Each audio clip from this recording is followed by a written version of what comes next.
oil companies, OPEC, Saudi's not exactly eager to make sure prices are low before an election where Democratic candidates are vulnerable. It's also why Saudi Arabia might want to suddenly announce a cut in oil production right before the midterms. Of course, Democrats can't just throw their hands up and say, oh, well, because the future of American democracy is in, as we report night in, night out on this program, real peril, existential peril. I don't know how much we could. One of the two major parties is currently under the thrall of the guy who tried a violent coup unsuccessfully, but has basically announced he'd do it all over again. By one analysis, 60% of Americans will have an election denier on their ballot this November. I'll stop it there to save us all the gag reflex that would result from watching this 2 minutes of hate. I mean, it is literally Orwellian 2 minutes of hate coming out of Chris Hayes. And anybody watching that, do you not get the impression that Chris Hayes, by demeanor and by overall presentation, is trying to mimic Tucker Carlson? I'm noticing a distinct attempt to replicate the Tucker delivery, the Tucker formulation, the Tucker demeanor. He's just, it's just got one problem. He's nowhere near as smart as Tucker Carlson, and he's spewing propaganda points out. So I wanted to start with that because I couldn't really think of. I was going to start with a Neil Oliver clip, but we're going to have about 90 minutes of Neil Oliver real time, so I didn't want to spoil the surprise there. I was going to start with Justin Trudeau, but I think I've punished the audience enough this week with Justin Trudeau clips. Today is going to be amazing.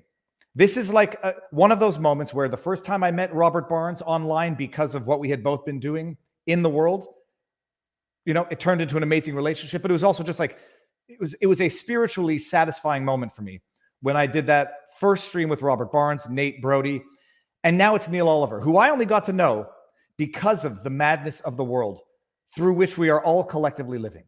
I listened to Neil speak. I call it intellectual poetry. He puts into words what I know people feel, but some lack the words or ability to put into the words themselves. And we've connected, and now he's going to be here today. I told him I was going to let everyone trickle in at the early part of the stream, do my intro, do my promo, because I got to thank the sponsors now who have had the courage to sponsor a channel that engages in wrongthink, that engages in asking questions that apparently we're not allowed asking anymore. The small fringe minority with unacceptable views. And we're going to be talking a lot about the madness and the destruction that has been going on for the last 2.5 years of our collective lives, which is a good segue into staying healthy and being healthy and thanking the sponsor of this particular stream, Field of Greens. Everybody, you're supposed to eat vegetables 5 to 6 servings a day. Not everybody can do it. Most people can. If you can't, the next best thing, Field of Greens, it's not a supplement. It's not an extract. It is desiccated, pulverized vegetables. It's actually basically just pulverized vegetables. You get antioxidants. You get the health that you need from vegetables for those who don't necessarily have the healthiest diets. 1 spoonful, 1 serving, morning, evening. It doesn't taste bad.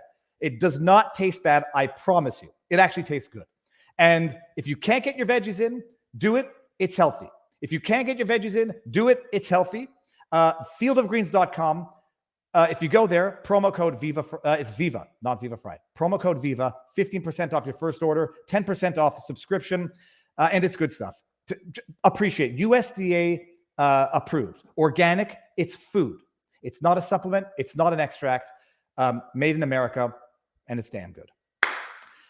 As everyone continues to trickle in. Oh, the link is in the description as well. As everyone continues to trickle in.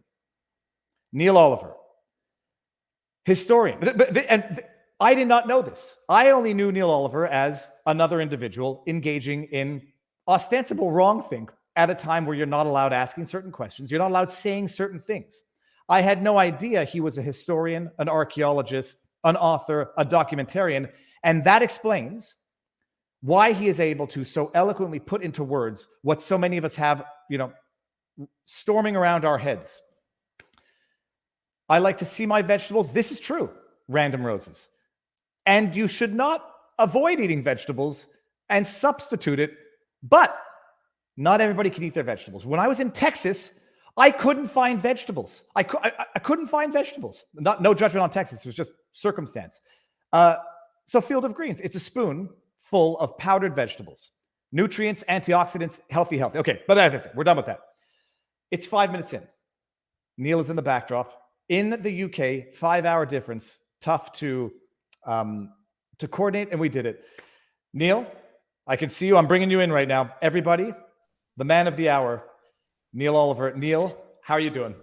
It's lovely to see you. I'm doing fine. I was just enjoying listening to all of that, and I'm delighted, as you say, that we've been able to hook up, and I'm looking forward to a free-flowing, no-holds-barred conversation. It's a digital hookup, an intellectual hookup. Neil, okay, so I like to delve into people's childhoods. But before we even get there, for those who don't know who you are, I think I've given the 30,000-foot overview, but give us the elevator pitch, and then we're diving into your childhood. As you say, I began really in my adult career as an archaeologist. I studied at Glasgow University. I worked as a freelance excavator for a few years. Struggling to make it financially viable, I jumped ship and retrained as a journalist. I worked in newspapers, qualified as a journalist, worked in local weekly papers in a couple of places around Scotland. I then worked, believe it or not, I was an internet webmaster for bt.com, which is the third website that was ever built in Britain in the mid-90s. So I had a history with early internet.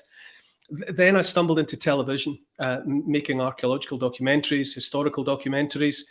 And there I was for a happy couple of decades, really, making quite light, cheerful, I think interesting documentaries about the past.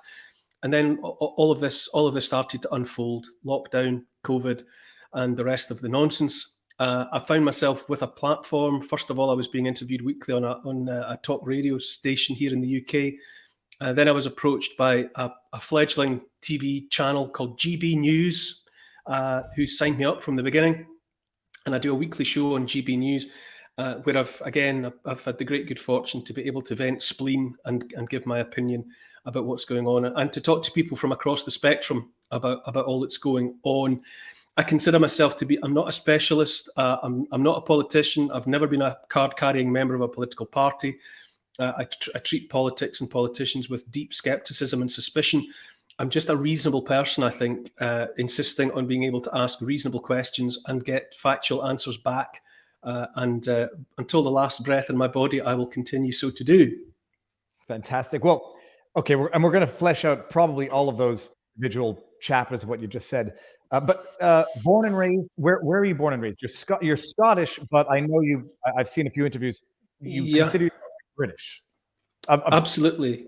Yeah. Well, I was born in a town called Renfrew, which is on the other side of the River Clyde from Glasgow, which maybe makes it easier for people to visualise in Scotland. Mostly grew up down in the southwest in a place called Dumfries, near the English border. I've lived most of my life in Scotland. Work has taken me all over the UK and all over the world. You're right. I consider myself to be, and it was never a political thing, I consider myself to be British. When I was a kid, if you were on holiday in Europe or whatever, someone asked you where you were from, I was likely just to say from Britain, or that I was British. And then if people asked more specific questions, as you just did, I would say where I was born, which is Scotland. But for me, I always felt being part of the bigger family of the countries of the British Isles was much more interesting, much more fun. And I continue to be. I came to some prominence in 2014 when there was a referendum about Scottish independence. For me, it was never about Scottish independence, but that's a whole other story. I don't think that's really what was on offer. Nonetheless, I spoke up and said that I thought it was a better idea to remain part of the United Kingdom of Great Britain. And that threw me into a bit of a spotlight. But until the end, I will consider myself to be a British Scot. And I didn't mean it in a political sense or a judgmental sense. I was listening to a few interviews and trying to analogize it to life in Quebec, where if you're a French Canadian, French Quebecer, and you don't support the separation of Quebec, sometimes people tend to view you as, kissing the butt of the English, or not being a true Frenchman. And so I imagine it's a similar sort of very much so. It's very much like that. It's for those that are blood and soil nationalists who want secession. Anything short of shouting from the battlements about independence is high treason. There's no middle ground. If you're not in that camp, then you're the enemy. And a Scot, a born Scot, who prefers the Union is the worst of all worlds for the blood and soil nationalists. That carries a charge of treason with it, by definition. So it's always been very difficult since 2014 to articulate a position of being of loving Scotland while simultaneously loving England, Ireland, and Wales. And I know Ireland, north and south. There's the Republic, and then there's the north, which is part of the United Kingdom. But I love the island of Ireland, north and south. For me, I've always the analogy I've tried to use to express my feeling is that for me, having been born and raised feeling part of Britain, to have that all cut away, I think I would feel like one of these old soldiers that 60 years after they lose a limb, they're still scratching, for that phantom missing leg. I think that's how I would feel if I was suddenly cut off from my sense of belonging to the bigger place. It's fascinating. It's fascinating. I was, whenever I have a guest, I try to look for scandals, and this was the most scandalous thing I found on you, was the controversy, because I thought you had a Scottish accent, and we don't fully appreciate the nuance, the Northern Ireland, Southern Ireland issue, Scotland, England thing.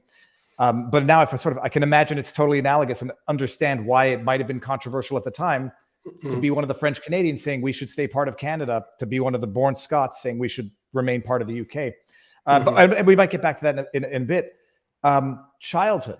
I was trying to find things out, and I don't know. Ask me anything you like. Well, I just want to take a guess. Were you an only child?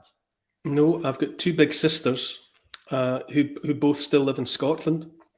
My mum is still alive. I lost my dad. My dad died a couple of years ago now, and I had a very typical, I would say, a working class Scottish British childhood. Grew up.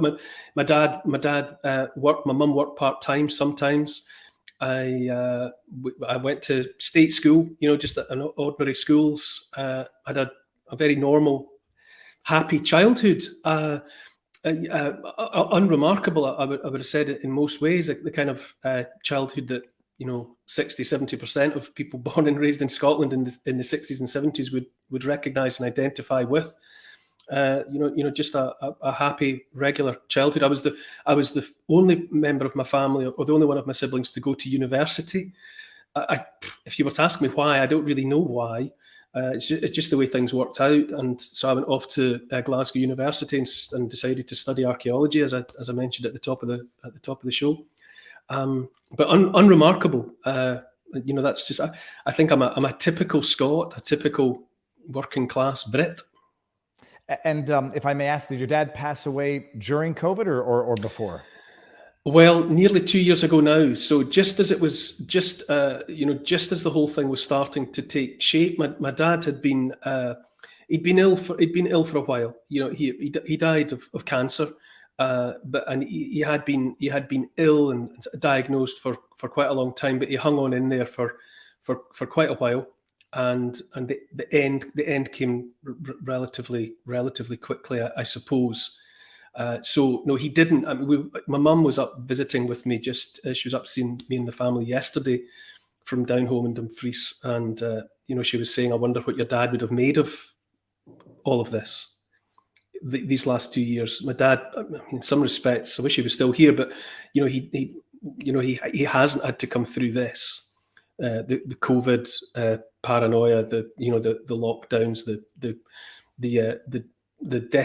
dereliction of duty on the part of the ruling class, the gross removal of basic rights, right to travel, freedoms, coercion around vaccines and the rest of it, and the economic hit. The Dumfries, the town of Dumfries that we moved into, gosh, how long ago now? 40 odd years ago, 50 years ago.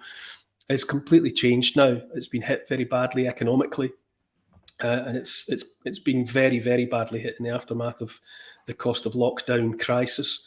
So I think about him every day, but in some respects, I do think I'm glad he's not seeing this. Did if I may ask, were you able to mourn properly, like have a proper funeral? Well, we did have a funeral. I was able to attend his funeral with my mum, and one of my sisters, and my wife, Trudy, and our kids came down. We went down to Dumfries for it. It was very low key though. There was nobody else at the service. But to be honest, my mum and dad were very quite private people. You know, it would have been uncharacteristic for them to do anything, you know, large scale or ostentatious. There hasn't been that element to their characters throughout my life. So it was a very quiet, intimate goodbye. And now, childhood, say unspectacular or just relatively normal. But what does a childhood in Dumfries look like? Is it countryside running around, or is it? Dumfries would characterise itself traditionally as a market town. It's in the southwest of Scotland, as I say, about 20 odd miles, nearly 30 miles from the English border. It's set in soft rural landscape. Gentle rolling hills and woodland and rivers, and for the longest time, the people there made their living from farming. And Dumfries was a principal town, sitting at a nexus of roads, and traditionally it was where people would have brought animals, for sale and trade, and so it was it was a market town that we moved into in the early 1970s as a family. And a population then, as now, of, I suppose, around 30,000 people. Maybe, I don't know, actually. I haven't looked at the figures for Dumfries for a lot of years. That kind of scale, though. A few primary schools, a few high schools. There was a little bit of industry, but all of the industry's gone now. Dumfries has been very badly hit by, at the moment, you would say it's a place of low-paid employment where there is employment. There's a little bit of tourism because of the scenery, the local scenery, but there's no industry anymore.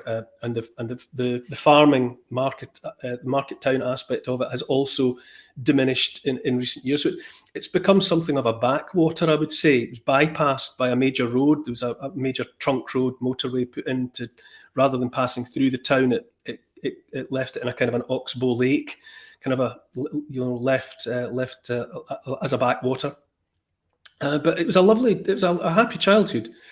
I did perfectly well at school. I was probably in the top half of any given class, but not unremarkable. I wasn't ever interested. I certainly didn't excel at any kind of sport. I mean, I lived a life below the radar really for most of my life. When I became an archaeologist and so on, and I worked in newspapers.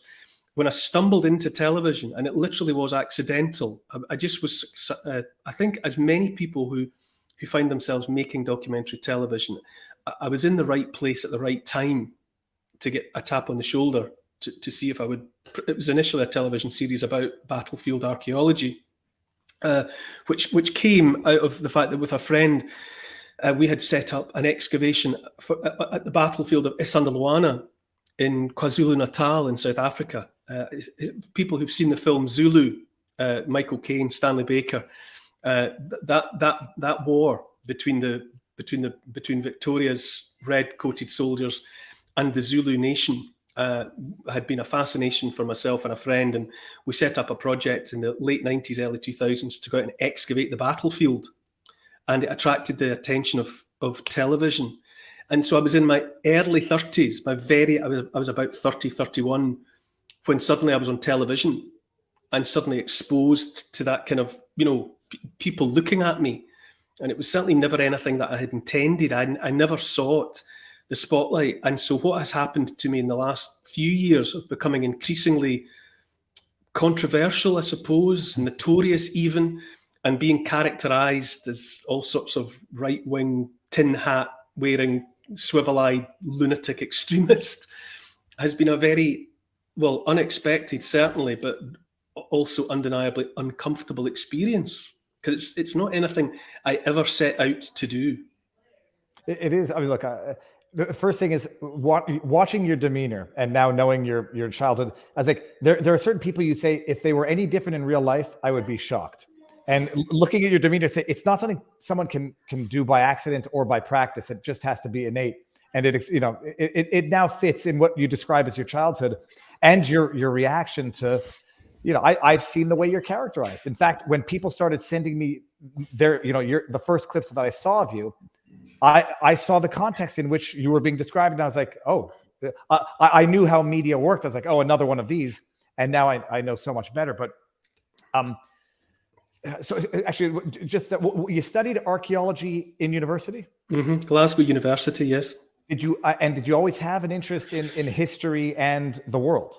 Yeah, at school, if I had my best subjects, I suppose, would be English and history. I loved. My mum and dad were big readers. The house was full of books. Novels, so fiction and non-fiction, and so there was a lot of books. There were a lot of books around, so I read. So English was a natural fit for me. I loved storytelling. I loved writing stories. I loved reading stories. I loved language. I love the cadences and rhythms of the spoken word and the written word. History, and I was drawn to history because to me, I think it's really storytelling of the sort that will go back to a time beyond the reach of memory. I would have thought when people were sat around the campfires of the hunting world tens of thousands of years ago, effectively what they would have been telling each other and spinning stories about would be some kind of history. They'd be telling the story of the family, the story of the tribe, which by any other name would be history of a sort. And so it was the storytelling that always attracted me to history. You very kindly introduced me as a historian. I can't claim to be a historian because I don't have a degree. I don't have any academic qualification in history. I am an archaeologist, but I'm a lover of history. I'm an enthusiast about it. And when I got the chance to go to university, when I realised that my exam passes were going to let me do that, I latched on to archaeology because it seemed to me an opportunity to get back to the story of humankind from as close as I was going to get to page one. I've always been interested personally in where my family came from. I learned very early on that both of my grandfathers had fought in and survived the First World War. And my mum's dad died long before I was born, but he carried wounds from Gallipoli till the end of his life. And my dad's dad was at the Somme and Passchendaele, and he was wounded and carried shrapnel in his arm and behind one ear. So I was from a very young age, I was very aware of the fact that both of these men had taken part in something as enormous, as planet changing as the Great War. And that fed and led into a fascination with me about what the rest of my family's story was, how we fitted in. Why did we live in Dumfries? What had brought that bit of my family to there when my grandparents lived in Glasgow? All of that just piqued my curiosity. And so that was what pulled me into being interested in history, and archaeology seemed to me the way to get back to the beginning, because it also occurred to me, very early on that, like everybody else, I must have ancestors who saw the Romans, ancestors who were there with the first farmers and people building stone circles and the great burial tombs. And I also must have ancestors who were amongst the hunter-gatherers that walked dry shod into what became the British Isles 15,000 years ago. I thought, I'm connected to all of those stories, and archaeology seemed to me the path leading as far back as I could hopefully get, as close as I was going to get to a time machine to find out more about where my people had come from. And I can honestly say, when I began studying archaeology, it was like one of those moments in the cartoons, where the love hearts, pink, and the rainbow and everything appears above, the focus of your adoration. I just loved it. I just loved everything about archaeology. I loved the stories. I loved the fact that we spent the summers away from university on digs, taking part in excavations, actually physically finding things, touching things from thousands of years ago. I just loved it. And, at that time in my life, my early 20s, I thought I was going to spend my life as an archaeologist. But financially, it was just it was a non-starter. I woke up one morning, I had been excavating a bit of Roman road in the winter. Digging in the winter is a lot different than digging in the summer. And I woke up one morning, I was probably about, I don't know, it was my my mid-20s, and I thought, one day I'm going to be 40 and I'm going to be arthritic from working in the cold and the rain, and I'm never going to be able to afford to buy a house. And it was with that realization that I jumped ship, as I say, and I got the opportunity to join a weekly newspaper and retrain as a journalist, because I thought, well, it's got writing, it's all about writing, and journalism is digging. The same curiosity that makes me wonder what people were doing 10,000 years ago makes me curious about why people did what they did yesterday. So that archaeology and journalism are both driven by nosiness. I'm nosy about and curious about and fascinated by what people do and why and where they do it and what are the consequences. And so journalism seemed a fairly logical opportunity step for me. I'm just saying, I love you put into words what people can only, in retrospect, appreciate were emotions in their mind. The idea of digging in journalism is no different than digging in the ground for archaeological finds to understand the past and the present. Yeah, I'm just nosy. There's an undeniable magic though about archaeology that's meant that archaeology has always, I drifted in and out of it. You know, it was like a first love that I became, from whom I became estranged, and then almost as though the universe was determined that we meet again. And so I circled all the way back round to making television programs about archaeology.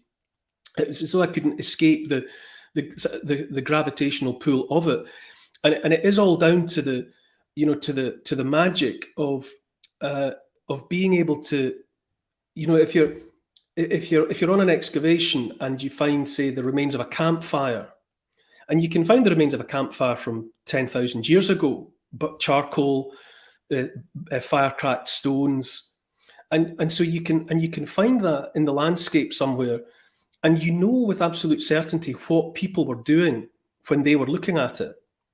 When they were there, it was a fire, and they were warming themselves, or keeping wild animals at bay, or they were cooking, or whatever. But what they were doing, and also in your head that you're separated from them by, say, whatever, 5,000 years, 10,000 years, but that diaphanous separation seems very slight, because you've got that human connection, because we like fire, they used fire. You've got that direct connection to them, and you put your hand down on things that they touched, and I find that a profoundly moving experience. I always have, and as I talk about certain things, it always puts the hairs up on the back of my neck, because I find that ability that archaeology provides to reach back as much as you can and touch things from distant past is profound. What we're going to do now, it's a good time, because the next question is going to be a whole new subject. Everyone, let's move it over to Rumble, because we're going to dive into how Neil became a boogeyman of sorts, just by digging, just by asking. And I got a bunch of questions to get there. So everybody, we're going to wind it up on YouTube, move over to Rumble, and I'll give everyone 30 seconds to do it right now. 3, 2, 1. And as everyone trickles in, I've got some questions for you, Neil, from YouTube, but I'll get to that in a second. The question is this: just to contextualize in the framework of your life, when did you get married? When did you have kids? So that we can appreciate how old they were as this COVID thing was going on. Oh, that's a good story. I met my wife when at university. We met when I was 19 and she was 17. I was in third year at university. She was in first year, and we were together for a long time, and then we were apart for quite a long time. A bit like I parted from archaeology. I also parted from Trudy for a while, and then we came back together again. Really, around the same time I got reunited with archaeology, Trudy and I came back together. We circled back around to one another. But in answer to your question, we met. Trudy and I met on the 10th of October, 1986, and we got married on the 10th of October, 2009. So we got married on the same date. Let me just ask you one question. Why on earth do you remember the exact day and date? Was it because of the anniversary, or did something occur on that date on which you met? Yeah, it did. It's one of those moments that I think is a central, essential moment in my existence in the universe. I was on the day in question. It was what we called orientation week, or you think other people call it freshers week or whatever. It was the week just right at the start of the first term, when all the clubs and societies lay out stalls in a big hall, and new students are invited to come in and maybe join whatever, the hockey club or the rugby club or the archaeology society. Everybody's there in the one room, and I was there with a group of friends. I was the president of the Archaeology Society, heaven help us all. And one of my friends on the day, Dorothy, had one of those throwaway cameras. I don't know if you still get them. Oh yeah, like the cardboard Kodak things, and you click it. And you put them in the chemist, the pharmacist, and you get the pictures back. So she was clicking away with this, just taking shots. And anyway, I looked round, because you keep your eye on the door for new people coming in. And I looked around and I saw this girl come in, and I just knew she was the girl for me. And I kind of, which was unlikely for me, I ran, I got up from the desk and ran round to get to her as quickly as possible. And I got her to, sign up and join the Archaeology Society. And that was how we met. And a couple of weeks later, I was in a lecture and Dorothy came in, and she'd got the photographs back from the day. And we were just looking through. She was sitting beside me. We were just going through them, and she was looking at them. And there was this picture, and it was me at the desk. And I was just kind of I was looking up at Dorothy. And in the back, behind me, over my shoulder, like right here where my hand is now, was Trudy's face in the picture, which meant that Dorothy had accidentally captured the last second before I actually turned around and saw her. We were actually in the same photograph before we met. And when we got married, all those years later, by which time we had 3 kids, we got married in 2009, and my daughter by then, Evie, what age was she in 2009? She must have been, she was about 7, and my boys were sort of 5 or 4 and 3, like 4 and 2. And I got the picture, I got the photograph blown up to be like, 4 foot by 3 foot, so that the people, when I made my groom's speech, I could tell the story of the fact that, this was the moment, this was one of the last seconds before we met. And I think possibly uniquely in the population, we have this moment captured accidentally on film. And it's just one of those, I think, that was us kind of entering each other's orbits. And Dorothy happened to drop the shutter on it. You still have the picture, obviously? Mm-hmm. Yeah. It's amazing. And so did not to pry, so you had kids before getting married?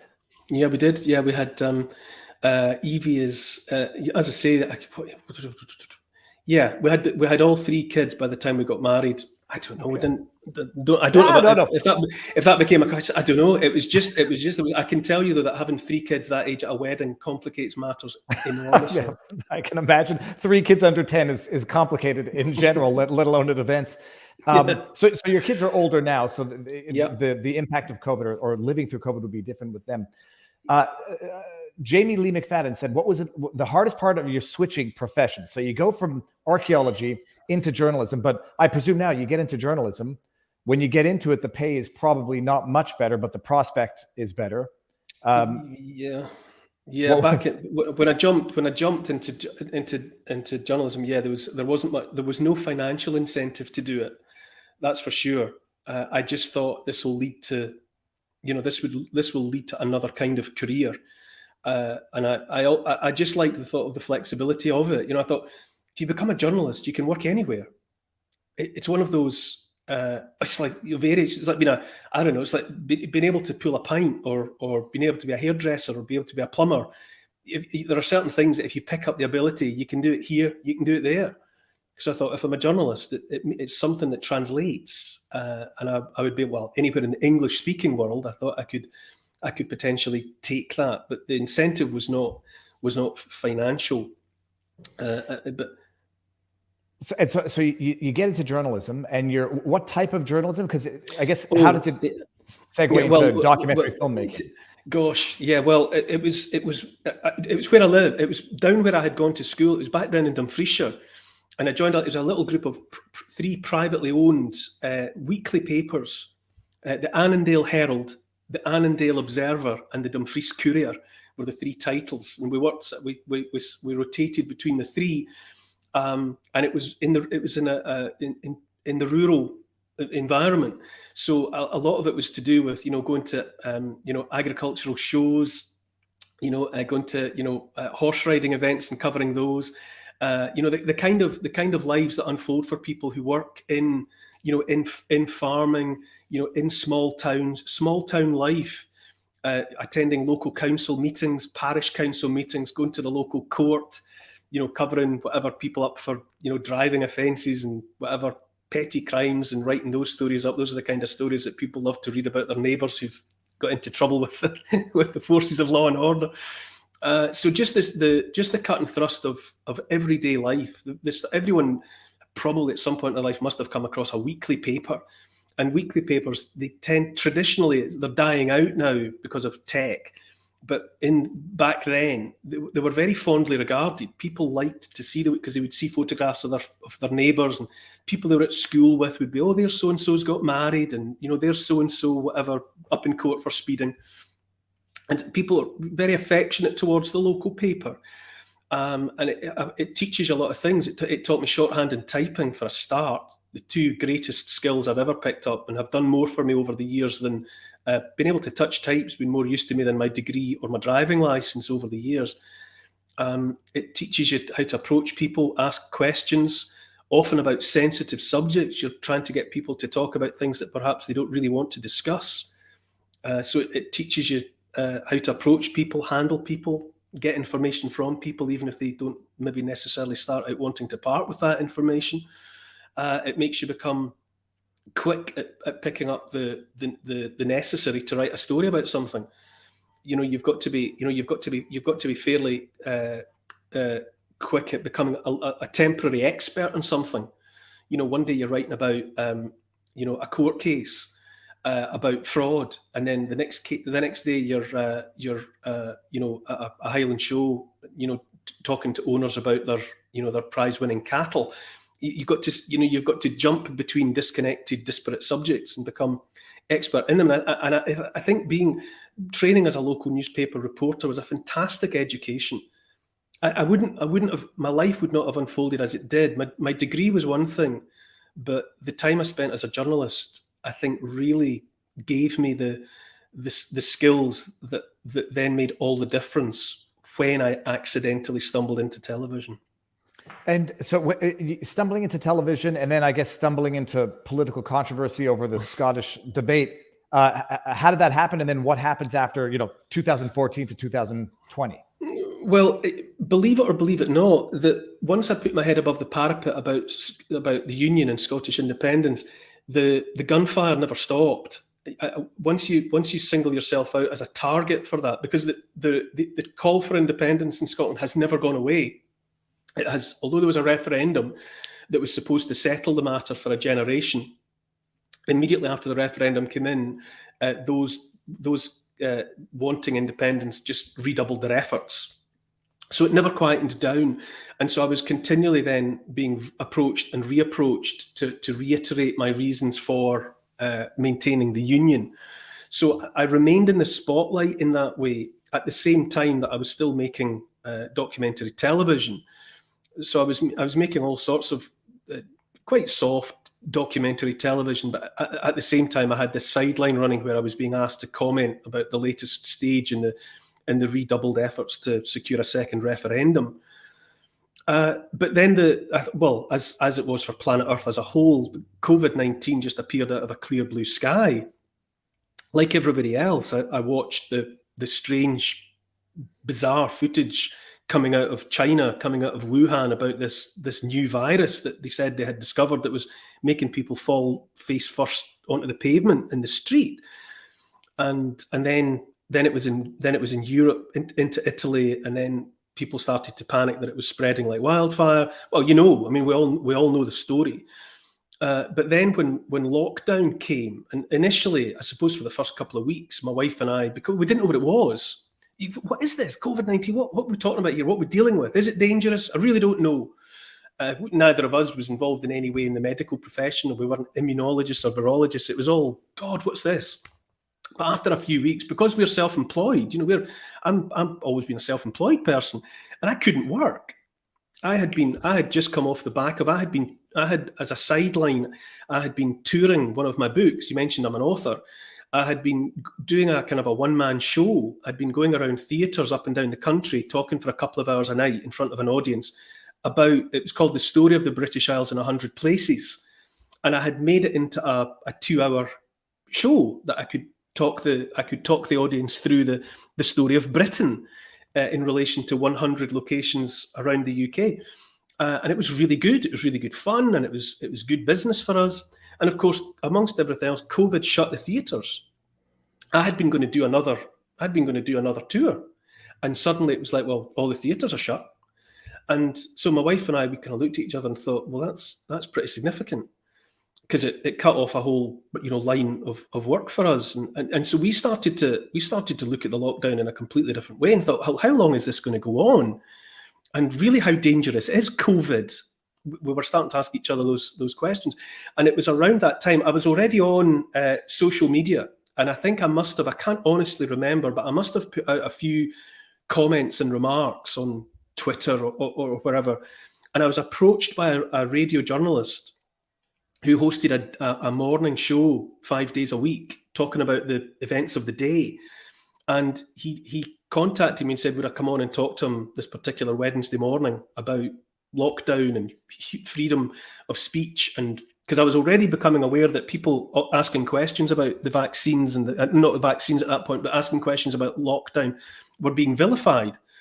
And also, obviously, our freedom of movement was being severely curtailed, to put it mildly.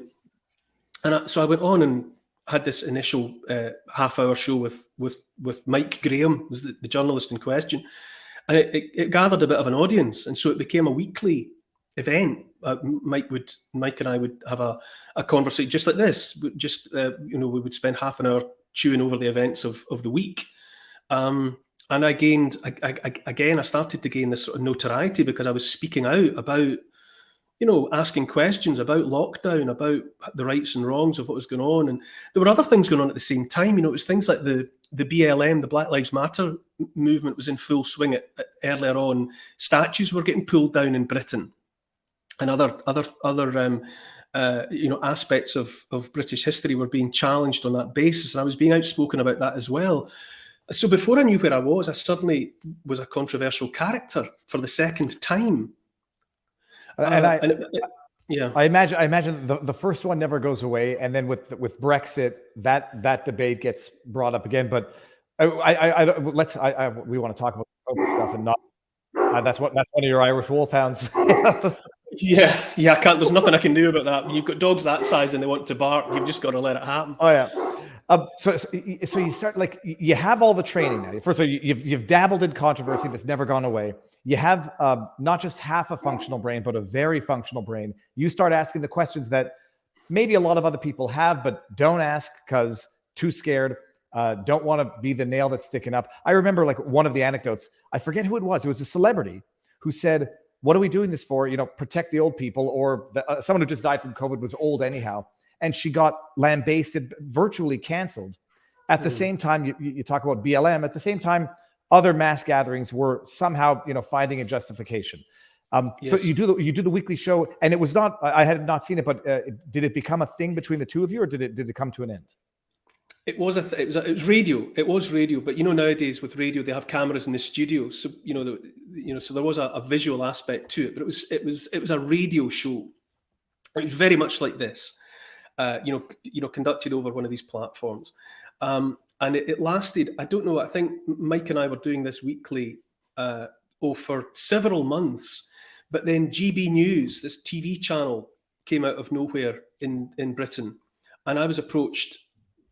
Because of my exposure on talk radio, I suppose I was just someone that had a face that had come to the surface as being, quite frankly, one of the few people who was speaking out and was running some of the counter narrative. 90% of the mainstream media were just banging the drum for lockdown, banging the drum for, there was a narrative, almost as though it came in a laminated card, that they were all just reading from the same script, which I was very suspicious about as well. Everyone seemed to be using the same words at the same time, as though there was a mailing list for some kind of script that I wasn't seeing. And so I was running this. I was part of this counter narrative, and so GB News asked if I wanted to get on board, and they offered me this. I do a Saturday night show where, amongst other things, I talk about in a monologue about the affairs of the day. And sometimes some of those monologues, attract quite a bit of attention, because again, I am saying things that a lot of people want to hear, but not a lot of people have been prepared to say. And that aspect of it, I couldn't understand that. I couldn't understand why people wouldn't just tell the truth. And none of this thing about my truth, just the truth. The truth is a thing. Everybody knows it. Everybody can tell the difference between right and wrong, good and bad. You might follow, that doesn't necessarily dictate what path you follow, but everybody knows the difference between right and wrong, true and false. There's the truth. And I couldn't understand why people weren't just standing up and speaking the truth, because there were inconsistencies about the way in which, as you say, certain protests were absolutely cool, and the police would run alongside dancing the Macarena, and other protests on the same streets about another subject, would bring down the cudgels and the horses and the pepper spray. And I thought, there's no consistency about this. And I was then, and have remained, deeply troubled about the hypocrisy, the inconsistency, the lying, the deliberate propagandizing, the nudging, the psyops, the imposition of fear, the determination to put people on edge and keep them on edge, to frighten people and keep them frightened. And as more and more time went on, I thought there's a profound, and it's immoral. I thought what is being done is immoral. And I had gone through 50 odd years of my life understanding the world one way. And it was as though for the first time I saw the world differently. Now, that experience has been described, obviously, many times recently as waking up.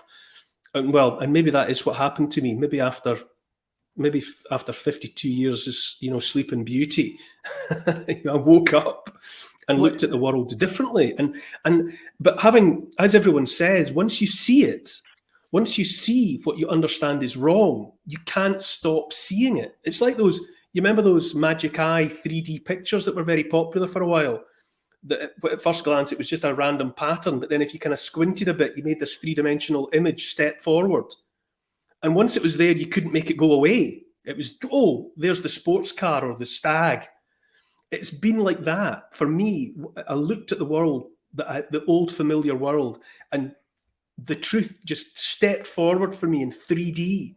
And once I saw it, I couldn't not see it. And I thought, why won't anybody else describe the truth? It's right there in front of us.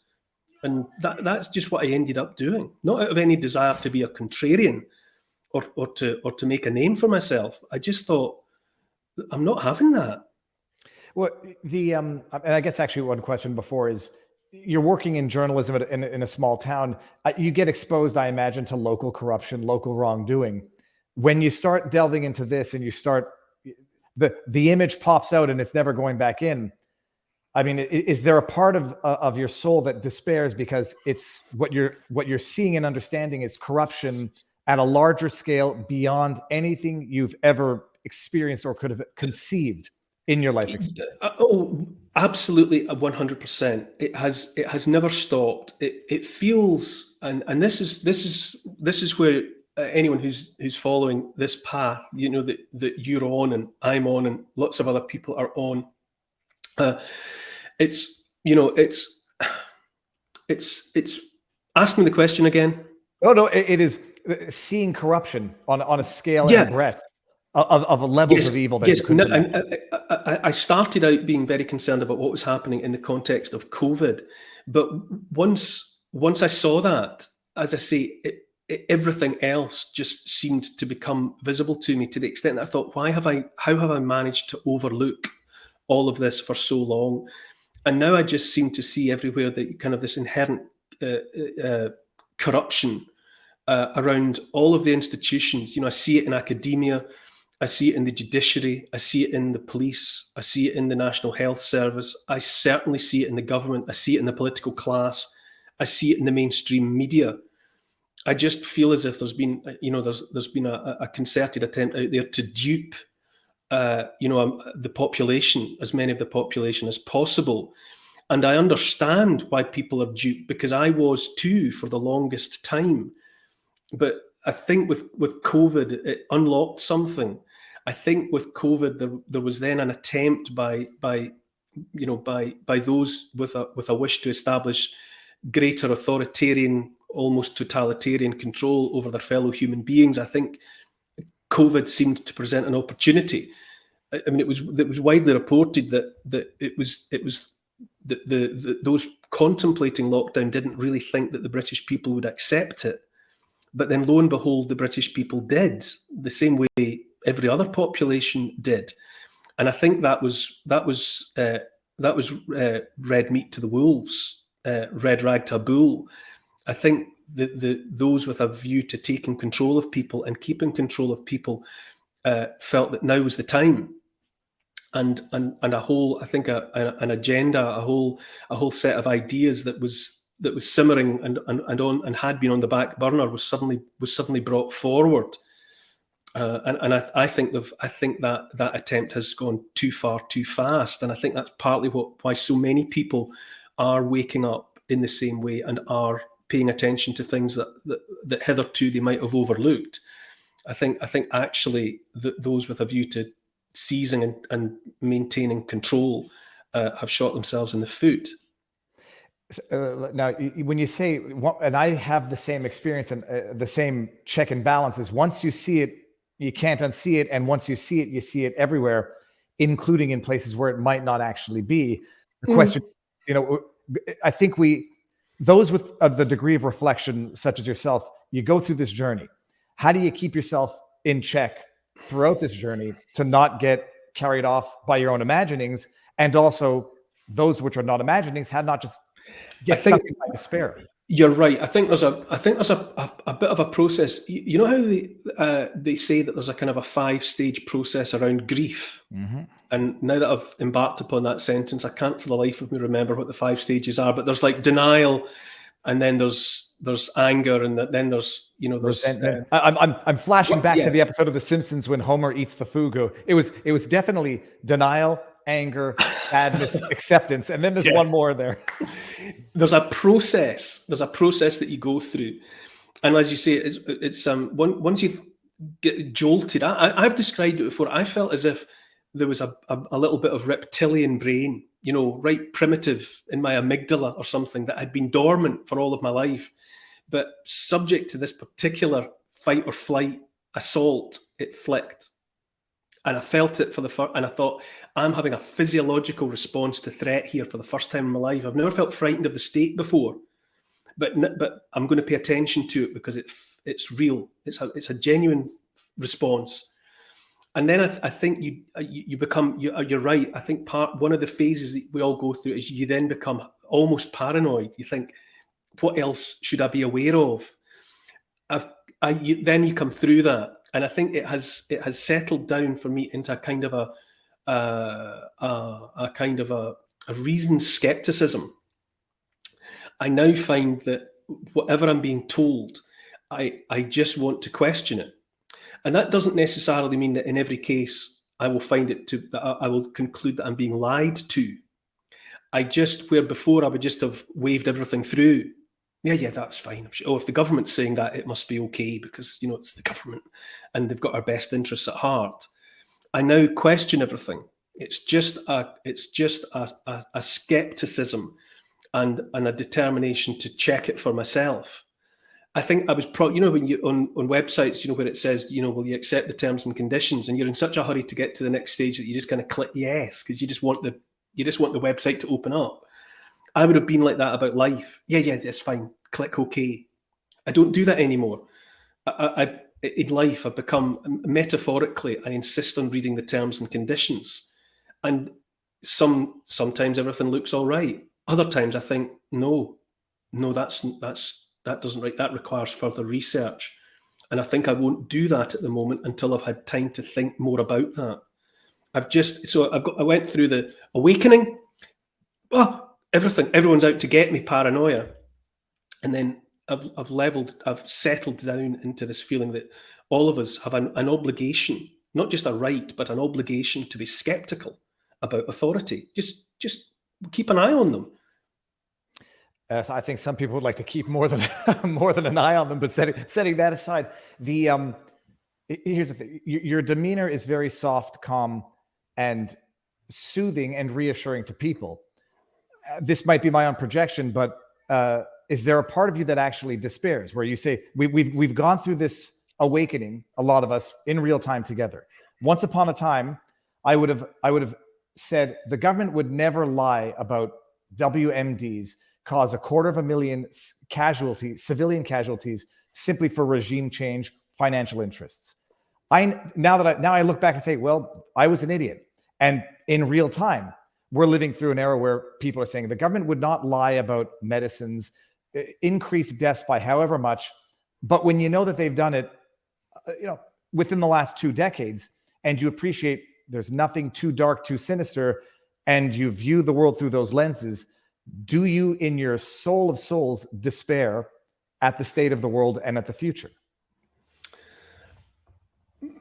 My honest answer has to be yes. I do spend a lot of time despairing, and I feel desolate a lot of the time, because, as I mentioned, I do feel as if I'm grieving for, if not the world as it was before, the world as I understood it. Because we've all got a personal take on reality, what we're making of the world in front of us, and so I'm grieving for the world as I previously understood it. But and I wish it hadn't happened in some respects. But there's that line about in much wisdom is much sorrow. There's no denying that the more you know and the more you understand, it's not necessarily going to bring you unrestricted joy and happiness. Often the more you understand, the less you can forgive. And I think it's been a process. It's been a process of coming through. But I would have to say, alongside the despair and the sometimes feelings of desolation and the wondering about what's going to happen to the world and what it will mean for my children, if you were to say to me, do I wish I hadn't woken up? I would say, oh no, I absolutely want to be where I am now.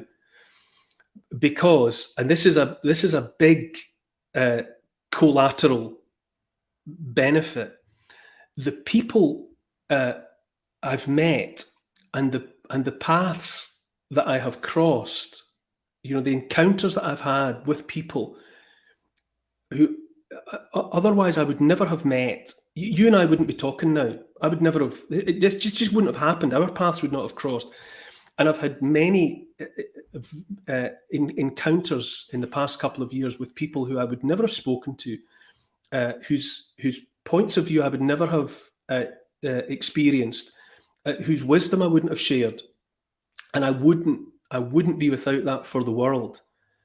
I have met a most unexpected but genuinely wonderful and inspiring cast of characters, all sorts of disparate personalities, people from what would have previously been characterized as the left and the right and the center, people from all sorts of walks of life that my life of before would not have brought me into contact.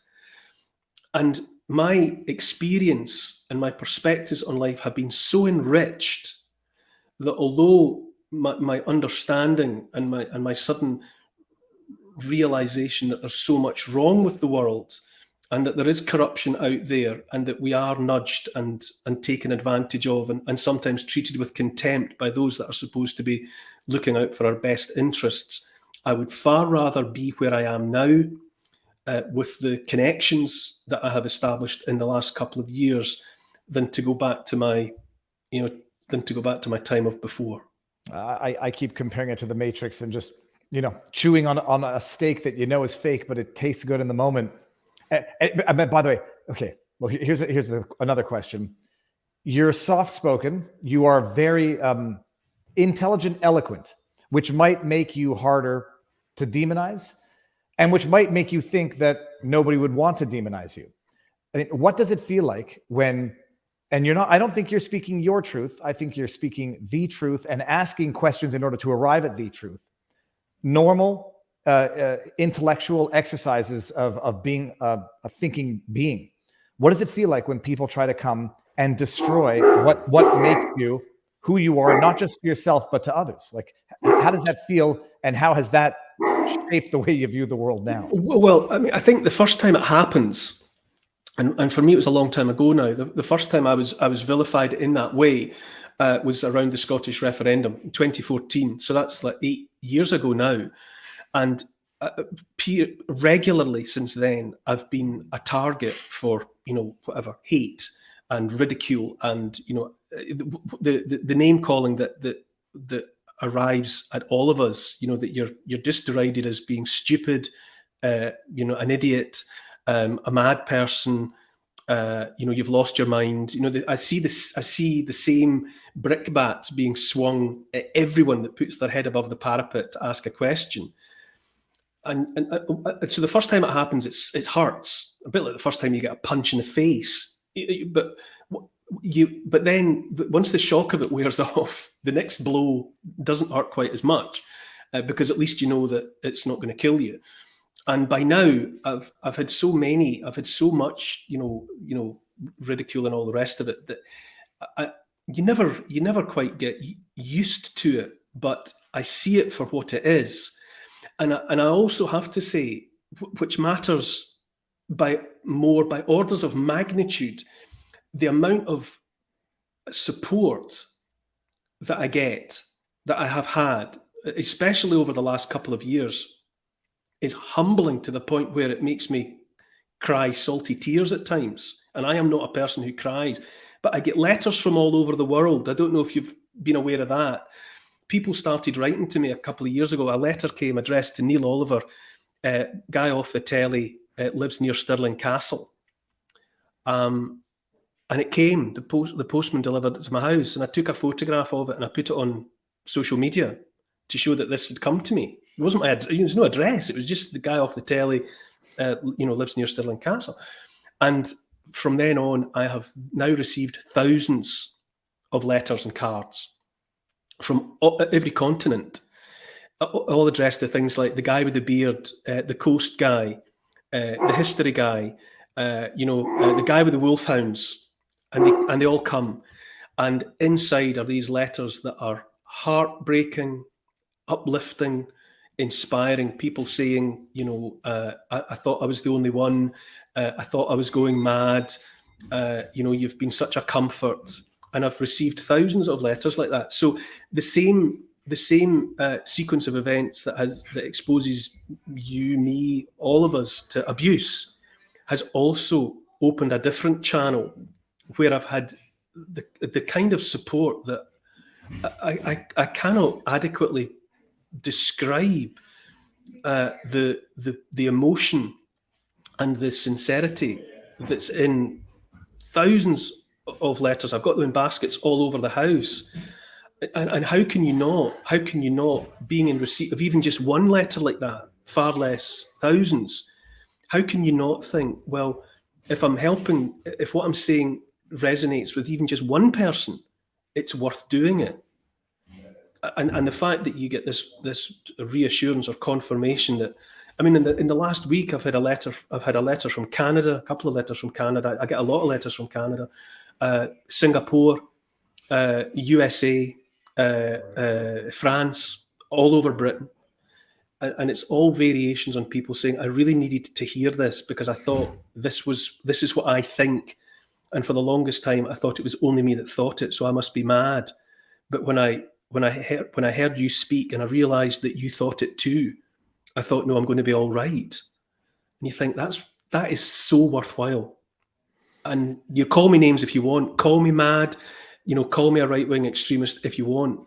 But I know that there are people out there, reasonable, ordinary people, parents, youngsters, rich and poor, of faith and atheist, of every creed and colour, writing to say that it mattered to them. And you think, well, that's worth it. I'll take it. A married man with 3 kids and 2 dogs is a right-wing extremist these days. What were your, if I can ask, the biggest, the most shocking revelations you've come to in the context of COVID? I mean, I imagine you can.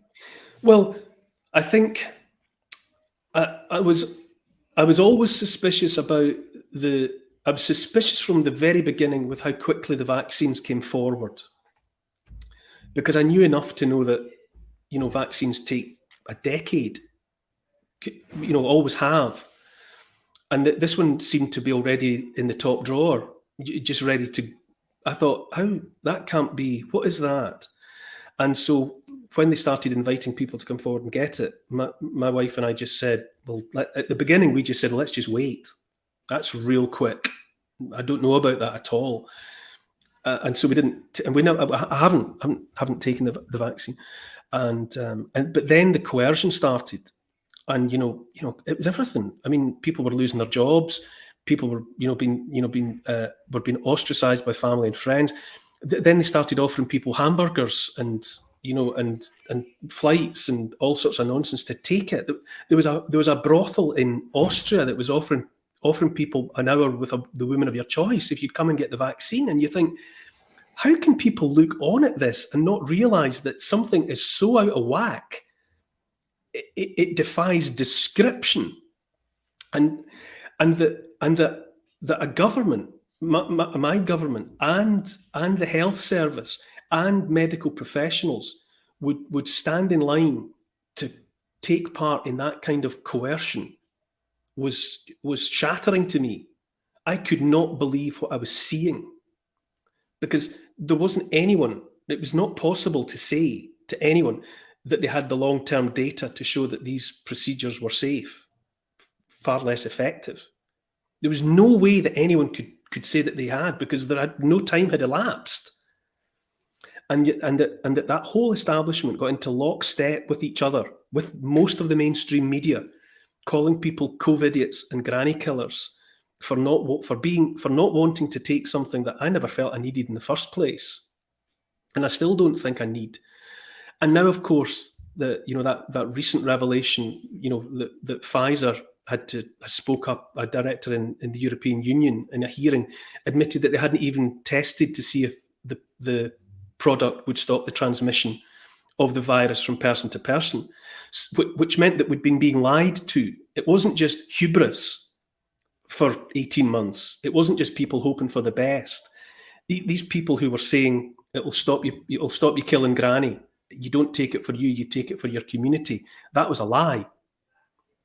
And when you realize that you've been lied to in such a barefaced way about something that's directly about your health, something that now demonstrably could injure or kill you, that we were being lied to about those products.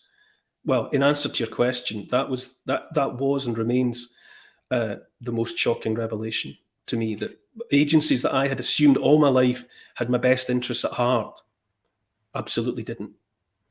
And there was the UK Health, which sucking and blowing it at one point was saying safe and effective for pregnant women and breastfeeding women. And at the same And they're time, still, yes, they're still doing it. The point, all this has come out, all this information is out there. I mean, I don't even bother to quote figures, because I don't know which figures to rely upon. But let's say that it's beyond doubt that people are being injured and killed by these products. I don't know how many, but people are being injured and killed. And traditionally, where a product is brought forward that kills 10, 20, 30 people, that product's withdrawn for a rethink. But they're still out there saying, come now, get your flu vaccine combined with the next COVID booster. Let's give it to children. Let's give it to babies. Let's give it to pregnant women. I look on at that and think that is abhorrent and immoral. Yeah, and now, but Neil, this is the question: the black pill and potentially seeing things that are not there, or maybe refusing to accept that they are there. What else can a rational person attribute this to? Because the old expression, don't attribute to malice what you can attribute to negligence. At this stage, and now you got the CDC in America voting 15-0 to add this to the list of kid, the whatever the list is for vaccines for kids. Knowing this, I mean, there are people out there, talking about, call it a conspiracy theory or black-pilled individuals saying they've come to the conclusion it's overt malice, population control, whatever. Without jumping there, what does a reasonable, rational person with an understanding of history attribute this to? I really don't know. I haven't come to a conclusion about that which you are describing there. I've heard all the same stuff, and I'm just I remain, as to whether there's intent, actual intent to harm. I'm holding back. I'm holding back at the moment because I think it's enough.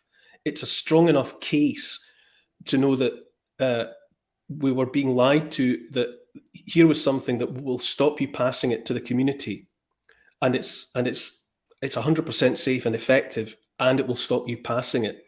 That was based on nothing, and that the people saying it were therefore lying. That's enough for me. That's enough for me to demand root and branch investigation, charges, and criminal cases for malfeasance and malpractice and all of the rest of it.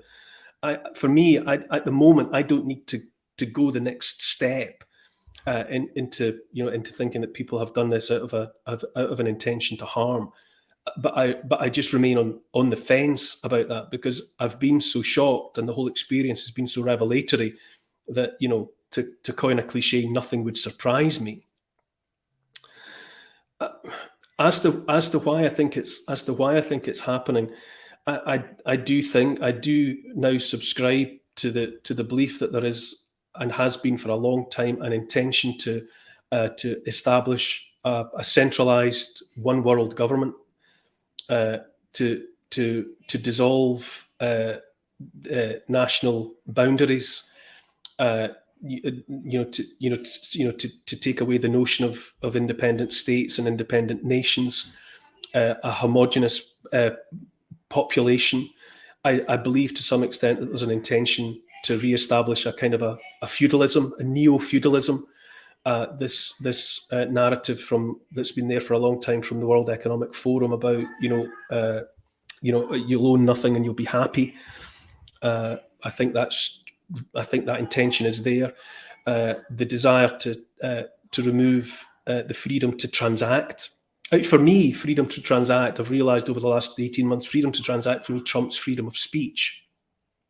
For me, if you can't buy and sell anonymously, if you wish, without the state tracking in real time what you're buying, where you're buying, why you're buying it, if you don't have that freedom to transact, then you've got nothing. And so that even the threat, but I think it's more than a threat of central bank digital currencies, that makes my blood run cold, because I think it's all part of a piece of an elite, a small group who are seeking to establish total control over the mass of the population, and I think that via in the after once COVID was up and running. That was I believe that was the intent behind the COVID passports, and encouraging people to put themselves onto some kind of global international database that would have enabled the state potentially to track your movements. I think that intention is there. So when you say why do I think it's happening, I think a blue touch paper has been lit by a group who are intent in the short term to establish total control over the mass of the population. But I think they're really going to do it via things financial rather than things viral. This is one of those moments where we've evolved in real time, almost in tandem together. And I know that 2 years ago I would have said, "Oh, this sounds over the top." And even now I'm struggling because I say it sounds over the top. Have you ever seen the movie Idiocracy? No. Neil, you must see it tonight. It's a classic. I mean, it's a comedy, but it's more of a documentary disguised as a comedy. But I would have said this is one step too far 2 years ago, 3 years ago, and now I just you can't deny it. Digital currency cutting you off, cutting your ability to survive off if you say things that run counter to the narrative. I've already seen it. You saw it in Canada with the truckers. I mean, I thought it seems like so long ago now. The truckers. I thought the truckers were going to make the difference. I thought this in Canada is going to put these authoritarian politicians back in their box. But it was by financial. It was by taking control of people's bank accounts that was throttled. And so that what government, having seen the potential of cutting people off from their ability to transact, isn't going to leap on that with both feet and both hands and grab it, and having taken hold of it, never let it go. If you can control where people go, what they buy in real time, what the sort of people that are motivated by power, why would they not go for that? If you want power, some is good, more is better, and too much is just right. I've never heard that, and I love it, but I hate that I love it. And now that you say it out loud, Neil, Justin Trudeau is he's in the WEF poster child. Chrystia Freeland is on the board of trustees. There were people saying that the only reason Trudeau invoked the Emergencies Act, brought in a militarized police, busted heads, was to freeze bank accounts, to show, and you say it out loud. I don't know how else to see it, because the freezing of the bank accounts in the context of suppressing that protest was so superfluous, so over the top, that there's no other sense to make of it. And I mean, most people don't know about the existence of, far less the reach of, the Bank for International Settlements. The 60-odd central banks around the world are enthralled to the Bank for International Settlement. They take their instruction to a greater or lesser extent from the Bank for International Settlements, which sits in a glass tower in Basel in Switzerland.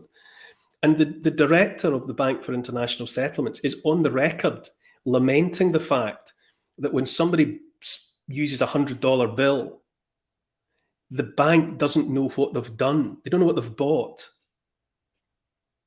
Whereas with a programmable digital currency, the bank would know absolutely what that person has just bought. The Bank for International Settlement wants to be in a position where it can track in real time every transaction. And once you open that door, I mean, obviously that means that if you're someone who says something that the authority doesn't approve of, in the manner of the Chinese Communist Party, social credit system, then they stop you paying your mortgage. Like that. They just cut off your access to the supply of liquidity.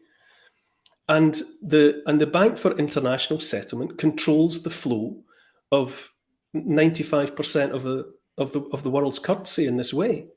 And the central banks that are signed up to it, that are affiliated to it, include the Bank of England, the Central Bank of China, the Central Bank of Russia, even banks from failed states like Afghanistan are under the thrall of the Bank for International Settlements. And the director of the Bank for International Settlements said it would be better if they could see what people were doing with their money at all times. Like, why? There's no happy answer for why a bank wants to track everyone's every transaction in real time. Well, they'll only argue that it's to track criminality, and then the problem is when wrong speak becomes criminality, when wrong diet becomes criminality. That's all very well if you're under an authority that's benign, but once that power's in the hands of an authority that is less than benign, who says what's criminal? Who says what's bad? Who says what's bad behavior? You think you've got an idea about what bad behavior is. You've got an idea about what you think it'd be reasonable to protest about. You've got an idea about, if something is done to you, you might want to speak out about it. But what if somebody with a bigger stick than you says, I don't want you saying that? And they don't need a stick anymore because they just stop you paying for food. It's I'd say who's deciding? The criminals are deciding the crimes. You're quite, but I mean, the point is, I spent most of my life, like everybody else, hearing about conspiracy theories, and to accuse somebody of being a conspiracy theorist was always and has only ever been a pejorative. You don't say that about somebody that you like. It's just another stick to beat people with. And I spent the longest time writing things off as conspiracy theory. But lo and behold, eventually a sequence of events unfolds in a certain way where you think, well, I've ruled out that as an explanation. I've ruled out that. I've ruled out that. I've ruled out that as an explanation. I'm running out of explanations for what this is all about. So eventually there comes a point where you have no option but to think the unthinkable and to say the unsayable. And in any event, things that sounded like conspiracy theories 2 years ago have come to pass anyway. So the precedent is there for that which had been dismissed or dismissible as a conspiracy theory. It turns out to have been a prognostication, a prediction of the future. It's you're familiar with Operation Northwoods, I imagine. No. This is Neil. Google this after. It'll blow your mind. But this is back in JFK's era, where it was the Department of Defense floating an idea, running it up the hierarchy of the U.S. government to bomb planes, carry out mass shootings in public, blame it. I think it was to blame it on Cuba so they could justify a war on Cuba, to turn public sentiment to support the war on Cuba. It involved terrorism on American citizens. JFK shouted it down, voted it down, but it had reached the higher levels of government. And then a year and a half later, JFK is assassinated. And what they had talked about in Operation Northwoods as potential things, it rhymed exactly with 9/11, which is why now in retrospect, when I heard people in 9/11 saying this is inside job, whatever, who then knew things that I didn't know, but I know now, whether or not they're right, I can at the very least understand what they were thinking at the time and can't exactly write it off as conspiracy theory. No, you need rational skepticism. That's really been my takeaway from all of this. Like, my middle ground, with which I where I kind of try to stand. I just feel entitled to rational skepticism. So whatever anyone tells me from any side, where things I used to just whatever accept or dismiss out of hand, I don't do that for either now. Things I used to dismiss as that can't be true. I go and have a think and a bit of a look, and I read around it and I see what I can find out. And likewise, when the government or anybody else says, this is, we're from the government, we're here to help, where in the past I might just have accepted that, I don't do that either anymore. I've just become a skeptic, just a rational, reasonable skeptic, which, to be quite honest, I think is where everyone should be 100% of the time anyway. We're not children. You have to take responsibility for your own destiny. And that means that you might not want to do the homework. You might not want to have to go away and do the reading for yourself. But really, that's where we are. Now, just go and do the reading for yourself. People in the chat, in the stream, they want they want inspiration. I think we've all taken the red pill. The question is preventing people from taking the black pill. And, some people say this is following the same path as the fall of Rome. I was trying to find an audiobook to understand the fall of Rome a little bit better, but do you see, I mean, not to be predictive and not to give people false hope, how do you see this playing out in the coming years? Is this the fall of the free Western civilization and we're all going the way of China? Is it the fall of an empire being the West? Or do you hope, foresee, and wish for an awakening and the people taking back the power? I think it's unrealistic to imagine, 100% of the sleepers awakening. I don't think that's going to happen. But also, furthermore, I don't think it's necessary. I think the forces of evil, the baddies, can be held in check by just a few. If you wanted to put it in percentage terms, I don't know, maybe it's 10%, maybe it's 15%. But in relative terms, it's a fraction. And I think that is realistic. I sense all around me people quietly, or maybe with some with more volume than others, people asking questions and asking the right questions. And I think that the attempt at authoritarianism and totalitarianism is running full steam. I think that bid for control is happening. But there's also an extent to which if that amount of people, if 15% of people are just aware and point the finger and say, we see you and we know what you're about, I think there's every possibility of stopping them in their tracks. I think perhaps what has been the West, I think maybe there has been a decadence and a taking for granted that many of us have been guilty of.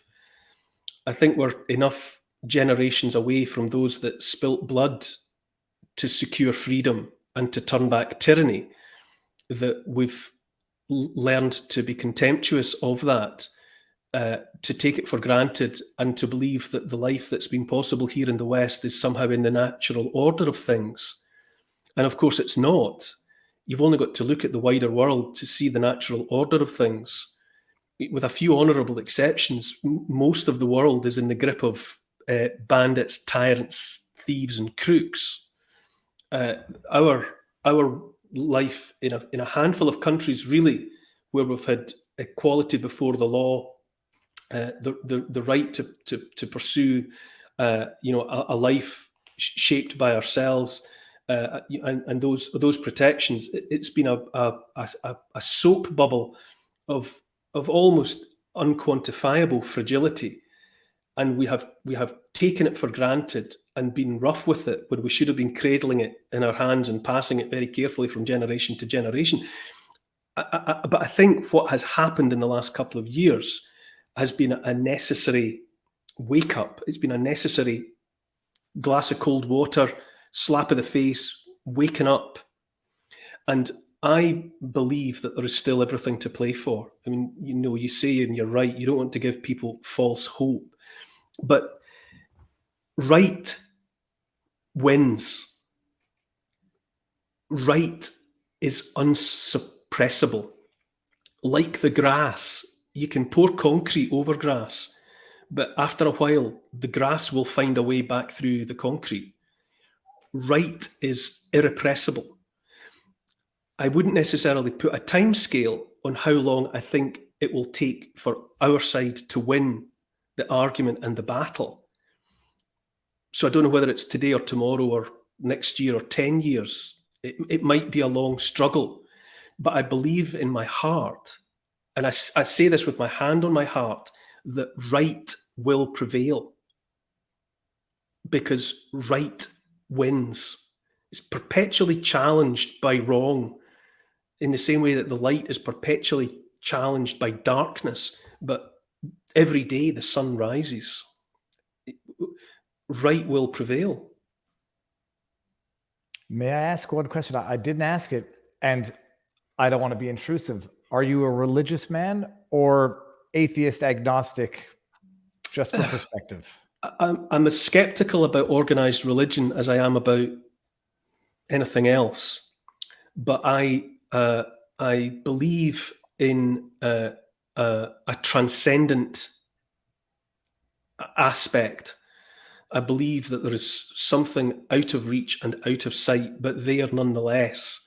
And I think it's, you call it logos, call it reason, call it right, call it God, call it whatever you want. But I believe the transcendent is there, and that consciously or unconsciously we navigate by it like true north.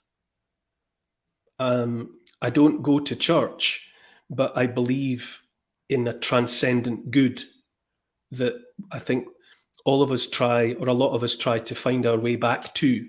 Like looking for a light in a fog bank. We can sense it, and a lot of us try to navigate towards it. I don't trouble myself too much with what shape it is or what to call it. I just trust that it's there. It's actually quite beautiful. And Neil, if I don't ask the question, people in the chat are going to go crazy. What's going on in England right now with the news of the night? I'm sort of familiar, but I can't make hay of it. Shortest prime ministership in the history of England? Yeah, well, back in 2016, Britain voted for Brexit, 52 to 48, to leave the European Union. And I believe in my heart that absolutely took the authoritarians by surprise. I think they thought they had that one in the bag. I often think, I can't believe they allowed a referendum to happen. But maybe they just got to the point where it was the unstoppable force against the immovable object, and they just said, okay, let the proles have their referendum, but we can make sure we get the result we want. And I think, against all odds and expectations, Britain voted for Brexit, and that was,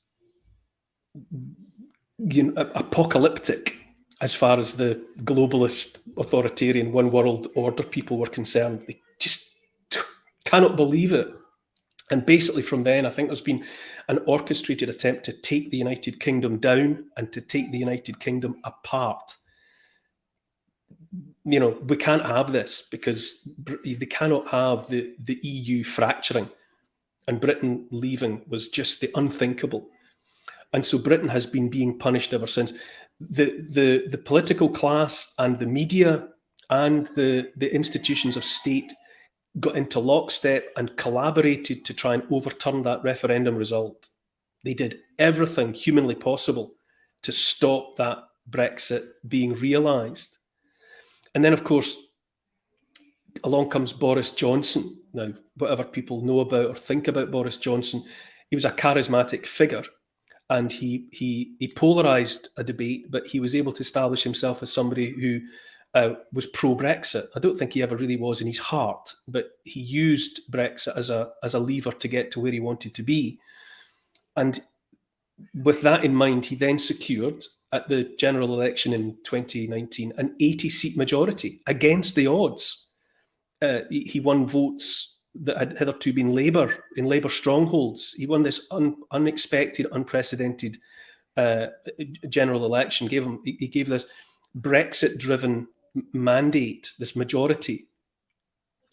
And that was, again, anathema to those that wanted a single European edifice, of which Britain was supposed to be an obedient part. And since then, they've taken down Boris. Poor old Liz Truss came in promising whatever she was promising, and has been taken down. As sure as eggs is eggs, she didn't stand a chance. I don't believe, I'll say this loud and say it clear, I don't believe decisions about Britain are taken in Westminster. I think in the Palace of Westminster for a long time, it's been nothing but a pantomime. And if you've ever been to, pick a pantomime, Cinderella, you get different actors in the different parts, but the story unfolds the same way every time. and it culminates in a happy ending, but it's not a happy ending for you. It's a happy ending for them on stage. And so I don't think Liz Truss mattered for a while there. For a few minutes, she had a Chancellor of the Exchequer called Kwasi Kwarteng. They did their budget together. Anyway, they have been whipped off the stage, and now what has been installed there are one world, globalist, anti-Brexit, pro-lockdown, pro-vaccine mandate. Yours and my worst nightmare are now, have now been handed the starring roles in the latest iteration of the pantomime. And it's all a product of what happened in 2016. The uppity, upstart British people who voted to reclaim borders, reclaim the nation state of Britain, have been put back in their box, or so the authoritarians think. All right. I don't know if that's going to be a black pill to end it, but okay. I'm going to have to go make sure I can flesh this out on my own to understand what's going on. But I saw the news and had to ask. Neil, first of all, this has been amazing. Where can people find you? I'll post your links in the pinned comments, but what are you up to? Where can people find you? Social? You're yes. on Patreon? Yes, I have a Patreon site. If you go to patreon.com, look for me by name. I'm there. I have a YouTube channel. I have a channel on YouTube that's just called the Neil Oliver Channel. So that's easy enough to find. I'm on Instagram. I'm on Twitter. On Twitter, I go, but you'll find me as Neil Oliver, but my handle is The Coast Guy. And my books are available in all good bookshops. I'm going to put all of the links in both Rumble and YouTube. I'll say for myself, but it's been an absolute pleasure talking to you. I'm so glad you and I, we've been sort of floating around this idea of coming together for a chat for a little while now, and finally we've got together. And I definitely hope that it's just the first of more than one conversation that we can have in the absolutely. And Neil, look, I don't believe in these numbers things. Coincidences are coincidences. I met my wife when she was 17. I was 19. No, I swear to you, 3 kids, 2 dogs. I just said, it's like other than the demeanor, synchronicity. It's quite funny, and I try not to make too much of it, but coincidences are awesome. That's brilliant. I'm so glad you mentioned that. Oh, there's more. I have to remember what they were, but just those were the big ones. And 2009 was the birth of our first kid. But now I can start stretching. Neil, we will definitely do it again. I don't know when I'm going overseas, but if you ever are out here, we'll stay in touch. In my unvaccinated way, I don't know where I can go at the moment, but I'd rather be here and untouched than any other way. So if the accident you and I will breathe the same air in the same space someday. Absolutely. Now stick around. We'll say our proper goodbyes. I'll end the stream with everybody else. I'm going to do it. I said I was going to put up a video because Rumble cuts off short, but I forgot to line it up. So whatever. Neil, stick around. We'll say our proper goodbyes. Everyone in the chat, thank you very much. Snip, share away, and I'll put all of the links to Neil everywhere so you can find them, including books and documentaries. Neil, thank you very much. Thank you. Brilliant. Thank you.